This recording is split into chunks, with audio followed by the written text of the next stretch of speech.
Olá pessoal, tudo bom com vocês? Me chamo Anderson Teixeira, estamos aqui em mais um vídeo do nosso curso básico de filosofia. Hoje eu quero fazer uma análise concreta de um fato social. Que fato social é esse, Anderson? A escala 6:1. A galera está debatendo aí se é favorável ou não favorável aprovar essa lei. Vamos debater. Na verdade não vamos debater, né? Não é um debate aqui. Mas eu vou fazer uma análise não reducionista a partir de alguns pressupostos filosóficos que me influenciam.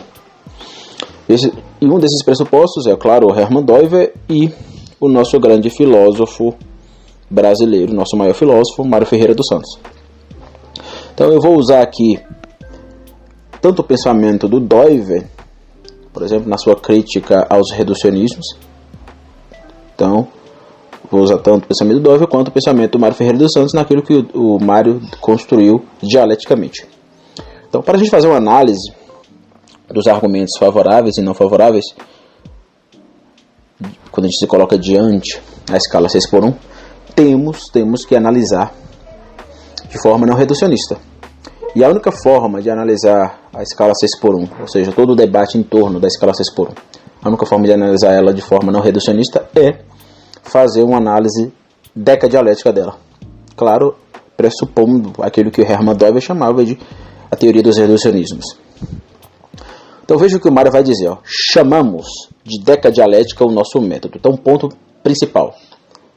A decadialética, claro, tem a pentadialética, eu não vou abordar aqui, mas a decadialética é um método. É um método para ser aplicado, segundo o Mário, na ordem prática. Ele vai chamar isso de filosofia prática. Aplicável à filosofia prática. O que ele está dizendo? É um método onde eu aplico na realidade concreta. Ou seja, eu levo em consideração não só o abstratismo filosófico, mas eu levo em consideração a ordem prática, a ordem ordinária.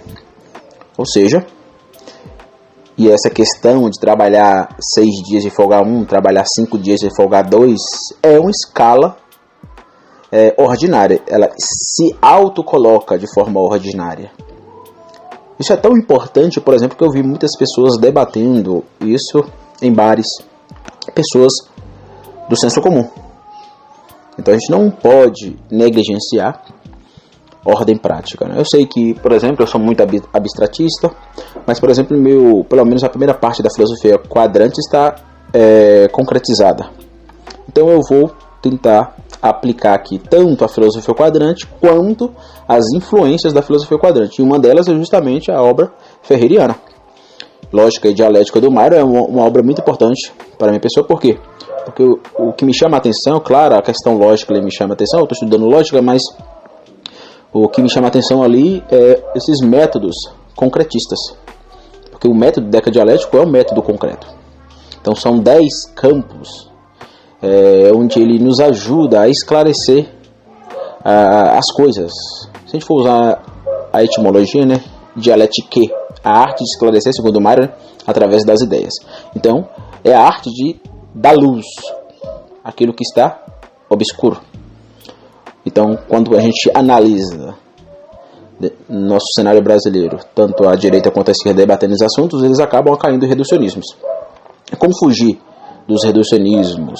Como fugir da semântica direitista e esquerdista? Somente por intermédio da filosofia. E aqui eu vou usar não só o Mário, mas também o Olavo. Por exemplo, quando eu olho para a escala 6:1, para o debate em torno da escala 6:1, eu devo primeiro perceber, eu devo registrar como ela é, e ao fazer isso, devo fazer isso contemplando amorosamente. O que seria isso? Contemplar a escala 6:1 de forma amorosa. Seria deixar a escala 6:1 ser o que ela é na primeira. Deixar ela ser o que ela é. Ou seja, eu não vou impor nada. Eu vou deixar a realidade se impor.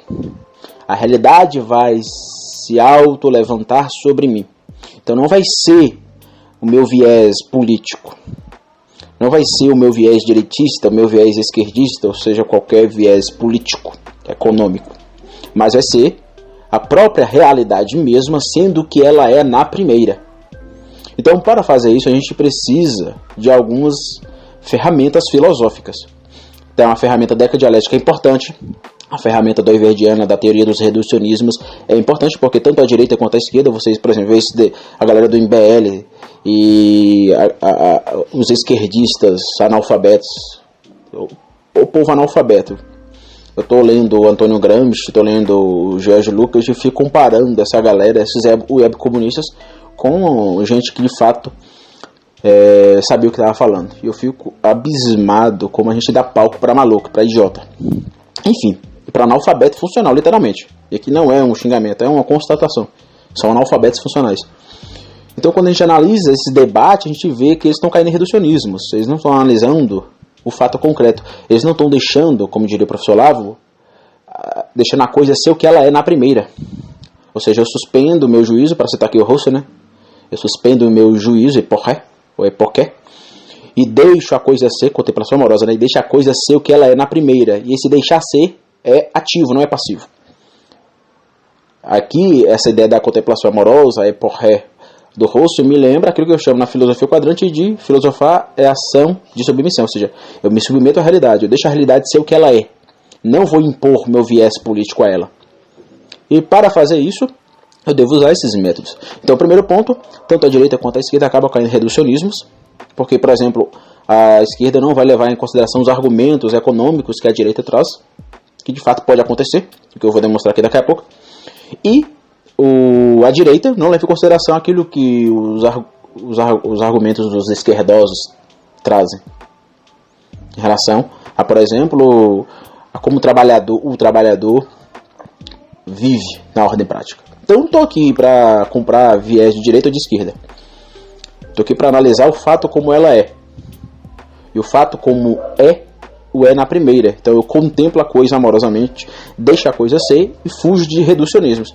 Então, o Russell, Doiver, o Mário Ferreira dos Santos nos ajuda a fazer análises não reducionistas e não cair em reducionismos em relação à ordem prática, que é o que acontece o tempo todo. O tempo todo estamos vendo isso aí acontecendo.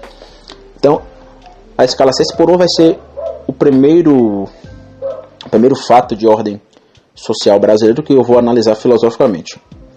Eu vou analisar outros também. Então veja, vamos lá. O nosso grande Mário, ele vai dizer que é um método aplicado à filosofia prática. E o que consiste a decadialética? Consiste em examinar cada tema, dirá Mário Ferreira dos Santos. Consiste em examinar cada tema, seguindo a ordem de análise que percorre 10 campos. Então são 10 campos bem articulados. Esses 10 campos, eles se antinomizam-se. Como assim antinomizam-se? Essas antinomias lidam com aquilo que o Mário chamava de tensão. Por exemplo, se tem o sujeito e o objeto, existe uma tensão. Uma tensão que coata. Há uma coatação. Há uma, para usar aqui as leis eternas, se há uma unidade e há oposição, haverá de ver uma relação recíproca. Só assim eu posso perceber a lei de proporcionalidade intrínseca, a forma. Está entendendo? Então, quando eu olho para o debate em torno da escala 6x1, eu devo perceber qual é a unidade e a oposição, ou seja, se há unidade, há tensões oposicionais. E diante dessa tensão, eu percebo as relações recíprocas. E só assim eu posso perceber a sua estrutura de individualidade, a lei de proporcionalidade intrínseca, a forma concreta daquilo. Aí entra o Olavo, com a contemplação amorosa, ou seja, eu sou do registro, eu registro o fato concreto, eu registro a sua lei de proporcionalidade intrínseca. Consequentemente, ao registrar isso, eu deixo amorosamente, eu contemplo amorosamente e deixo ela ser o que ela é amorosamente. E só a partir disso eu consigo fazer uma análise não reducionista, seja de direita ou de esquerda. Tá entendendo? Então, são 10 campos. Vamos ver aqui os argumentos contra e a favor. Por exemplo, os argumentos que querem derrubar a escala 6x1. Quais são os principais argumentos? Saúde física e mental.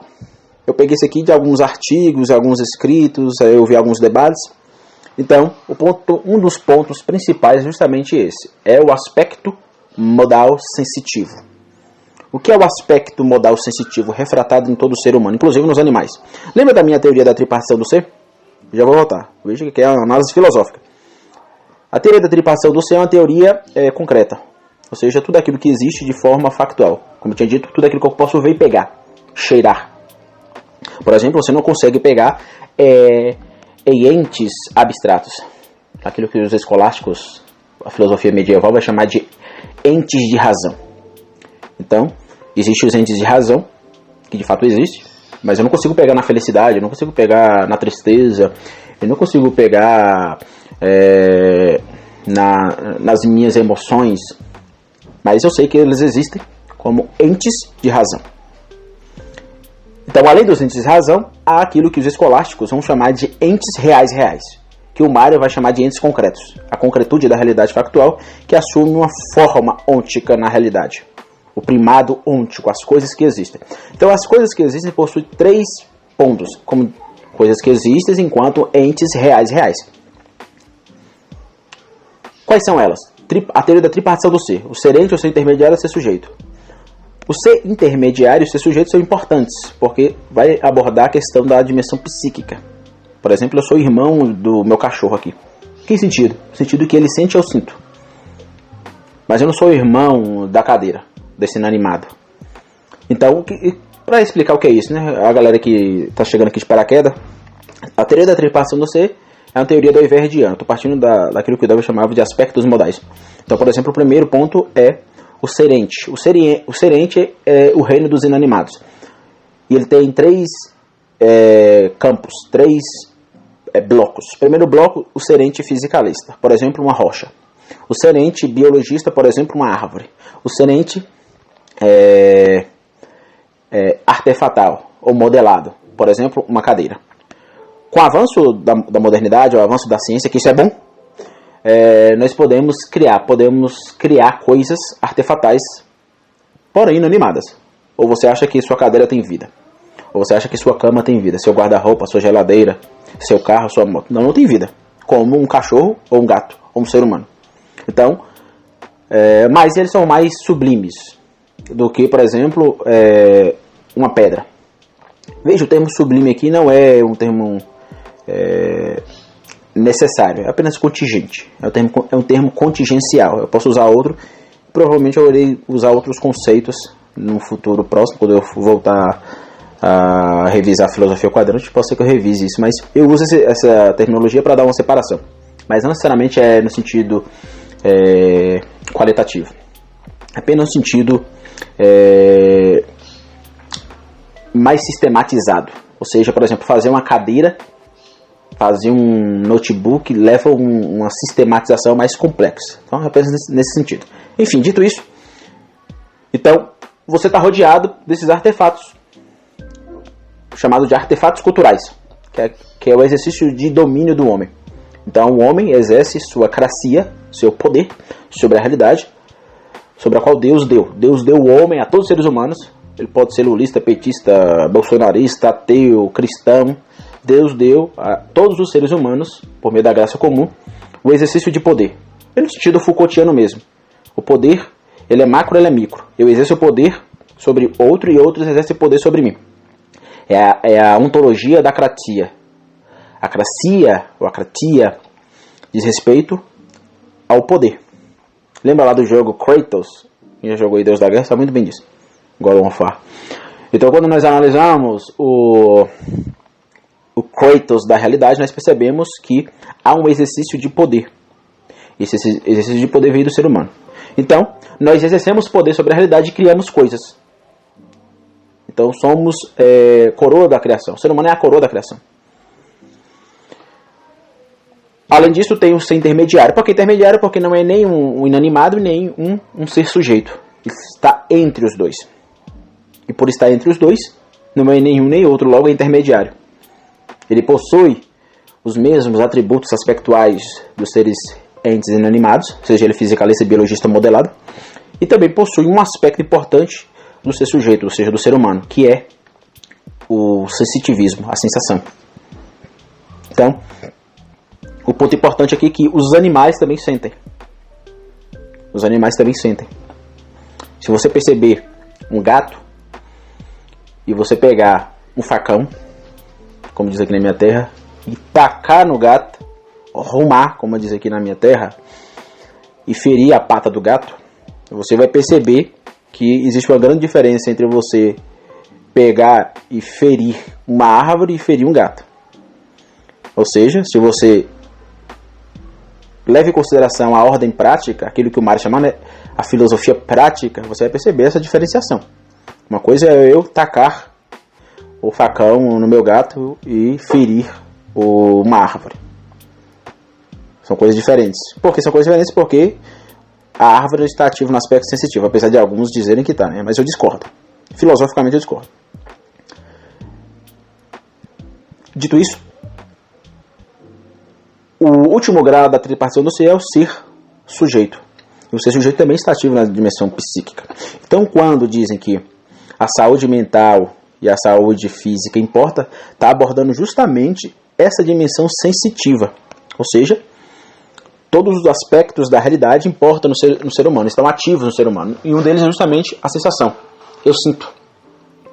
Por exemplo, quando a gente vê a teoria das 12 camadas da personalidade, a quarta camada diz respeito justamente à ênfase, à evidência, à atualidade, o ato, né, da camada 4, que é a camada sensitivista, que é a camada da adolescência. O adolescente ele é bem sensitivo, ele é bem afetivo no que diz respeito às suas emoções. Então, quando nós analisamos o pensamento do Mário, do Doive, do Olavo, a gente percebe essa coadunação. Aspecto sensitivo, camada 4, e o argumento da saúde física e mental. Então, quais são os argumentos usados? Vamos lá. Saúde física e mental. Primeiro ponto, burnout. Então, uma folga não recupera a saúde mental do indivíduo. Uma só folga não recupera. A OMS, grandes bolsas, a OMS, ela é um órgão autoritário, e digo isso a partir da própria pandemia. Engraçado, na pandemia Foucault foi silenciado, né? Fico imaginando Foucault observando. Eu respeito Foucault, não respeito os Foucaultianos, apesar de discordar dele, né? A filosofia dele está cheia de loucura no sentido macro, mas tem uns pontos micros que a gente pode pegar e reformacionar, como diria os reformados, ou reformar. Mas eu fico imaginando Foucault vendo a imposição da OMS sobre os corpos dóceis, a obrigação de tomar vacina, a obrigação de usar máscara, o ferimento das esferas de soberania, o exercício de poder sobre os corpos dóceis da pandemia. Eu não vi, até hoje não vi nenhum Foucaultiano dizendo isso. Por quê? Tem medo, né? Eu vou argumentar, vou usar uma episteme de um cara tão importante para a esquerda para validar discurso de direita. Dane-se. Mas isso aí é bolsonarista. Dane-se. A pandemia, ela foi autoritária. E a gente pode fazer uma análise depois da pandemia, viu? Que eu acho interessante a gente fazer. Mas a pandemia foi autoritária sobre os corpos. O Estado foi autoritário. O Estado feriu as esferas de soberania do indivíduo. Cara, o Estado queria interferir na Eucaristia da Igreja Católica. Que absurdo! Olha o absurdo! É o Estado se colocando como um Deus, como uma divindade. Isso é um absurdo. Então a OMS aqui nos aguarda. Então eu não sou muito favorável a essas grandes instituições burocráticas globais. imperialistas. Então, saúde física e mental. Então, a OMS, Grandes Bosses, já reconheceu o burnout como doença ocupacional em 2022. E de fato é. Eu, por exemplo, já tive burnout, viu, gente? É horrível. Na época de faculdade eu tive burnout. Quando eu estava fazendo... Eu tinha que... Eu com 22 anos, eu estava fazendo faculdade, estágio, tinha que trabalhar. Eu trabalhava de porteiro das 7 da manhã às 7 da noite. Melhor, das 7 da noite às 7 da manhã. Tinha que cuidar de família, de filho, casamento, ministério, ou seja, contexto de igreja. Então tudo isso acabou me trazendo um burnout muito grande. E eu tive que parar, senão eu ia ficar doente. Então, de fato, isso aqui existe. Essa doença, ela deve ser reconhecida. Ninguém está negando isso aqui. Eu nego os absurdismos da OMS. Segundo ponto. Sono desregulado. Quem folga na quarta não tem rotina. Difícil manter a academia, médico, terapia. De fato, isso é verdade também. A rotina importa. Por exemplo, me estudar, aprender alguma coisa, eu tenho que manter uma rotina. Senão, eu não aprendo. E a maioria dos seres humanos são assim. A rotina ela é muito importante. Nós somos seres civilizacionais porque o homem aprendeu a manter rotina. Se surgiu as primeiras civilizações na antiguidade, surgiu justamente porque eles aprenderam a sair do período nomadista, né, os nômades, e se tornaram rotineiros. Então a civilização ela é rotineira. Então para mim, para todos nós mantermos uma rotina importante, temos o dever de ter uma vida não desregulada. Isso é importante. Então, esse é um segundo argumento. Terceiro argumento, doença. Comércio tem alto índice de LeDort, ou seja, depressão e ansiedade. A jornada longa só piora. Veja, eu trabalhei como comerciante vendendo. É horrível de fato, trabalhar no comércio. Quando eu digo comércio, digo horário comercial. Por exemplo, trabalhar no supermercado, trabalhar numa loja vendendo sapatos, tênis, calçados. É horrível. É horrível. Patrões medíocres, empresas limitadas com patrões medíocres. É horrível, de fato é horrível. De fato é horrível. Então aqui a gente tem pontos interessantes. E veja, quando nós analisamos aqui, quando a galera começou a construir esses argumentos, o que ele estava fazendo? Primeiro ponto, sujeito-objeto. Um sujeito ou sujeitos olharam para um objeto. Que objeto? A escala 6:1. Ao fazerem isso, ao perceber isso, eles tiveram que não só racionalizar a escala 6:1, mas usar a sua intuicionalidade, a intuição.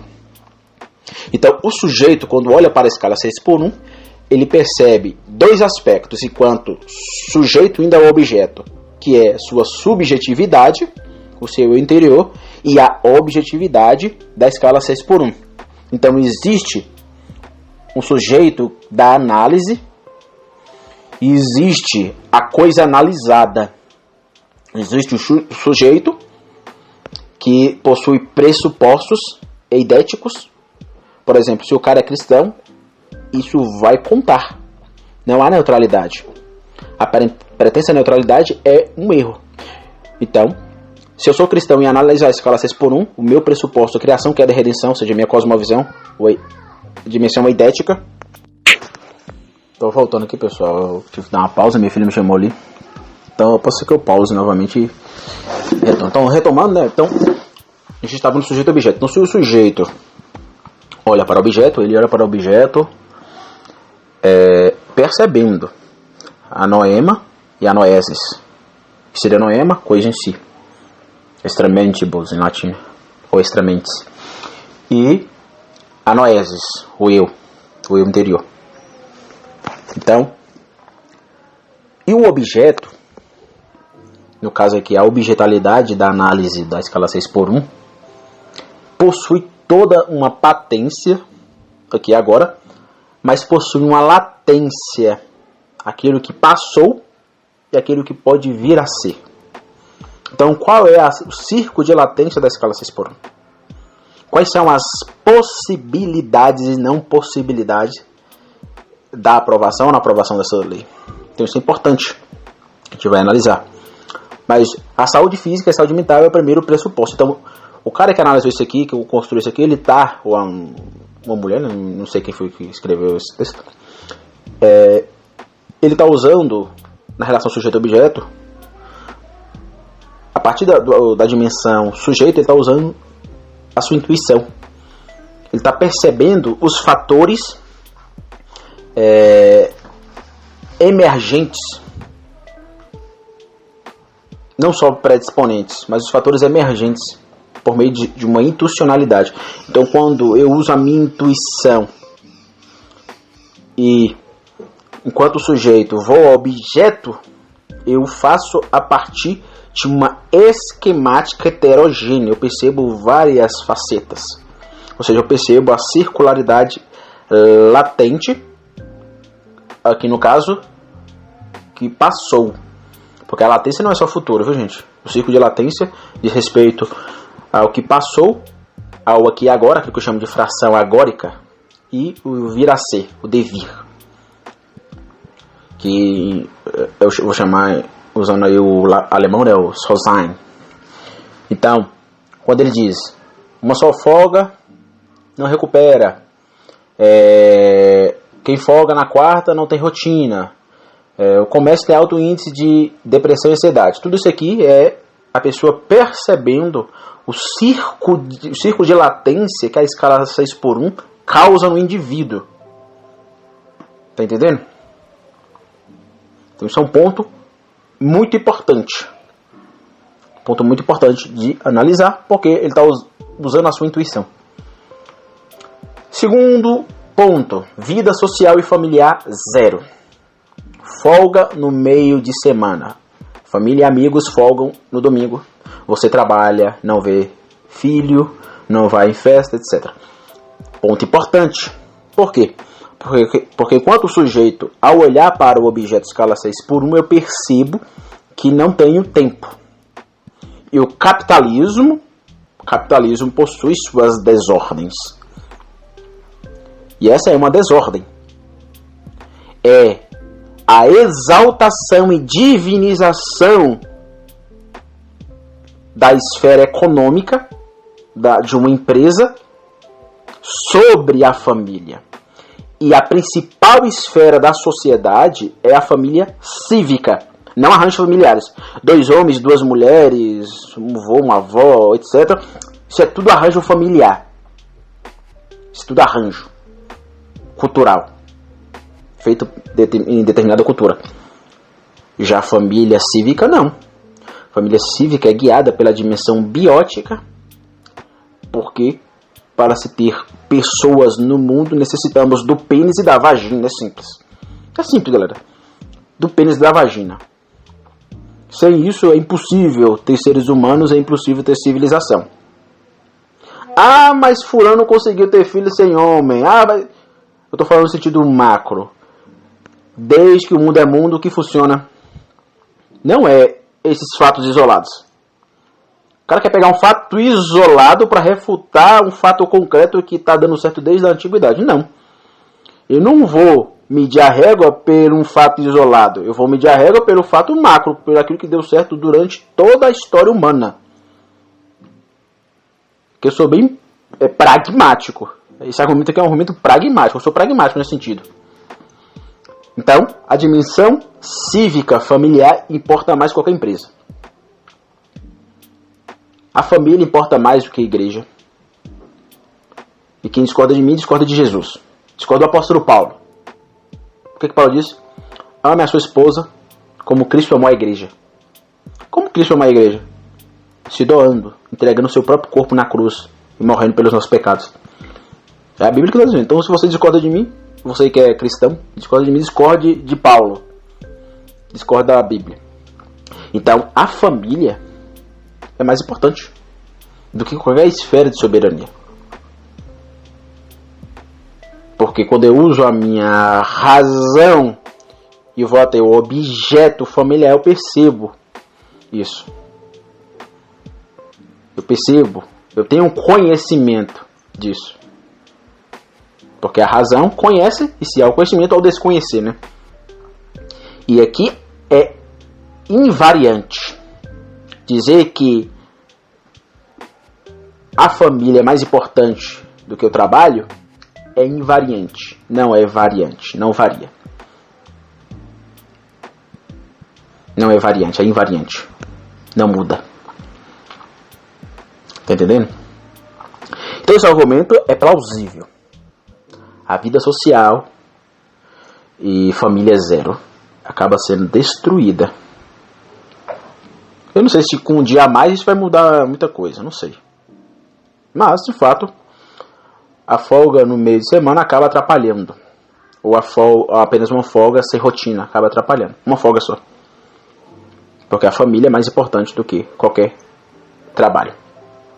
Ou você acha mais importante ficar no escritório do que estar com teu filho? Ou você acha mais importante ficar no caixa?